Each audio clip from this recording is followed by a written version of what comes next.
ഉൾപ്പെടെ വിവിധ രാജ്യങ്ങളിൽ നിന്നായി 100-ലധികം പ്രതിനിധികളാണ് ഈ സമ്മേളനത്തിൽ പങ്കെടുക്കുന്നത്.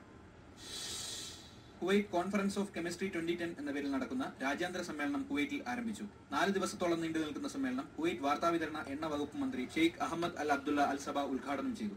ആധുനിക ശാസ്ത്ര സാങ്കേതിക വൈദഗ്ധ്യം മനുഷ്യ പുരോഗതിക്കായി ഉപയുക്തമാക്കുവാൻ സാധിക്കണമെന്ന് ഉദ്ഘാടന പ്രസംഗത്തിൽ മന്ത്രി പറഞ്ഞു. ശാസ്ത്ര ഗവേഷണ വികസനത്തിൽ കുവൈറ്റിന് അതീവ താൽപര്യമുണ്ട്. അതിന്റെ ഭാഗമായാണ് രാജ്യാന്തര രസതന്ത്ര സമ്മേളനം സംഘടിപ്പിക്കുന്നതെന്നും ഷെയ്ഖ് അഹമ്മദ് പറഞ്ഞു. ഉദ്ഘാടന സമ്മേളനത്തിൽ സംഘാടക സമിതി president professor Faiz Al Kharafi, doctor Abdul Aziz Najar, professor Jean Mori എന്നിവർ സംസാരിച്ചു.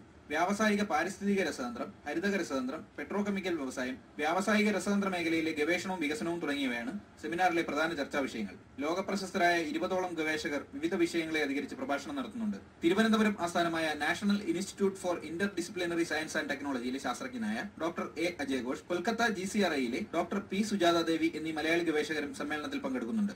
Kuwait foundation for advancement of science, Kuwait chemical society, Kuwait university, Kuwait institute of scientific research തുടങ്ങിയവ സംയുക്തമായാണ് സമ്മേളനം സംഘടിപ്പിക്കുന്നത്. Vinod V Nair, Jeevan news, Kuwait. India ഉൾപ്പെടെ വിവിധ രാജ്യങ്ങളിൽ നിന്നായി 100ഓളം ശാസ്ത്രജ്ഞന്മാർ പങ്കെടുത്തു. ഭീമൻ തന്മാത്രകൾ ഉപയോഗിച്ച് സ്ഫോടക വസ്തുവായ TNTയുടെ സാന്നിധ്യം അറിയുവാനും ക്യാൻസർ രോഗനിർണയത്തിനും സാധിക്കുമെന്ന ഇന്ത്യൻ ശാസ്ത്രജ്ഞനും മലയാളിയുമായ ഡോക്ടർ അജയ് ഘോഷിന്റെ പ്രബന്ധം ഉൾപ്പെടെ വിവിധ രാജ്യങ്ങളിൽ നിന്നുള്ള 100-ലധികം ശാസ്ത്രജ്ഞന്മാർ പങ്കെടുത്ത 1ാം രാജ്യാന്തര രസതന്ത്ര സമ്മേളനം കുവൈറ്റിൽ സമാപിച്ചു. കുവൈറ്റ് വാർത്താവിതരണ എണ്ണകാര്യമന്ത്രി ഷെയ്ഖ് അഹമ്മദ് അൽ അബ്ദുള്ള അൽ സബയായിരുന്നു രസതന്ത്ര സമ്മേളനം ഉദ്ഘാടനം ചെയ്തത്. ഹരിതക രസതന്ത്രം, പെട്രോ കെമിക്കൽ വ്യവസായം, വ്യാവസായിക രസതന്ത്ര മേഖലയിലെ ഗവേഷണവും വികസനവും എന്ന വിഷയങ്ങളെ ആസ്പദമാക്കിയാണ് കൂടുതലും ചർച്ചകൾ നടന്നത്. വ്യാവസായിക പാരിസ്ഥിതിക രസതന്ത്ര മേഖലയിലെ ഗവേഷണങ്ങൾക്ക് കൂടുതൽ പ്രാധാന്യം കൊടുക്കുക എന്ന ലക്ഷ്യവും സമ്മേളനത്തിൽ ചർച്ച ചെയ്യപ്പെട്ടു. സ്വദേശികളായ നിരവധി വിദ്യാർത്ഥികൾക്ക് വിവിധ രാജ്യങ്ങളിൽ നിന്നും എത്തിയ ശാസ്ത്രജ്ഞന്മാരുമായി കൂടിക്കാഴ്ച നടത്താനും രസതന്ത്ര പഠനത്തെപ്പറ്റിയുള്ള അറിവുകൾ നേടാനും രാജ്യാന്തര രസതന്ത്ര സമ്മേളനത്തോടെ സാധിച്ചു എന്നത് കുവൈറ്റിന്റെ ശാസ്ത്ര സാങ്കേതിക മേഖലയിൽ പുത്തൻ വഴിത്തിരിവാകുമെന്ന് കണക്കാക്കപ്പെടുന്നു. Kuwait foundation for advancement of science, Kuwait chemical society, international union of pure and applied chemistry, Kuwait institute of scientific research, public authority four applied education and training എന്നിവ ചേർന്നാണ് രാജ്യാന്തര രസതന്ത്ര സമ്മേളനം സംഘടിപ്പിച്ചത്. രസതന്ത്രത്തിലൂടെയുള്ള പാരിസ്ഥിതിക സംരക്ഷണത്തെക്കുറിച്ചും മലിനീകരണ നിയന്ത്രണത്തെക്കുറിച്ചുമുള്ള ചർച്ചകളായിരുന്നു അവസാന ദിനത്തിൽ പ്രധാനമായും നടന്നത്.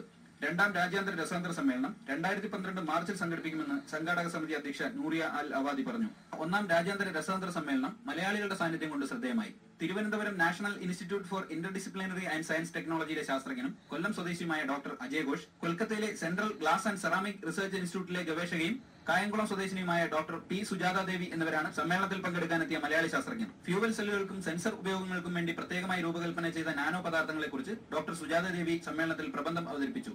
പരസ്പര പൂരകങ്ങളായ ചെറിയ തന്മാത്രകൾ സ്വയം ചേർന്നുണ്ടായ ഭീമൻ തന്മാത്രകളുടെ വിശദാംശങ്ങളെക്കുറിച്ചാണ് ഡോക്ടർ അജയ് ഘോഷ് ചർച്ച ചെയ്തത്. കുവൈറ്റ് സർവകലാശാലയിലെ സയൻസ് ഫാക്കൽറ്റീസിന്റെ കീഴിലുള്ള ജനറൽ റിസർച്ച് ഫെസിലിറ്റീസിന്റെ ചീഫ് ടെക്നീഷ്യനായ ജോസ് കൊടിയനാണ് രസതന്ത്ര സമ്മേളനത്തിലെ സംഘാടക സമിതി സെക്രട്ടറി. മൈസൂർ സർവകലാശാലയിൽ നിന്നും ഇൻഡസ്ട്രിയൽ ഇലക്ട്രോണിക്സിൽ ബിരുദമെടുത്ത വടക്കൻ പറവൂരിലെ ചേന്നമംഗലം സ്വദേശിയായ ജോസ് കൊടിയൻ കഴിഞ്ഞ 25 വർഷമായി കുവൈറ്റ് സർവകലാശാലയിൽ പ്രവർത്തിച്ചു വരുന്നു.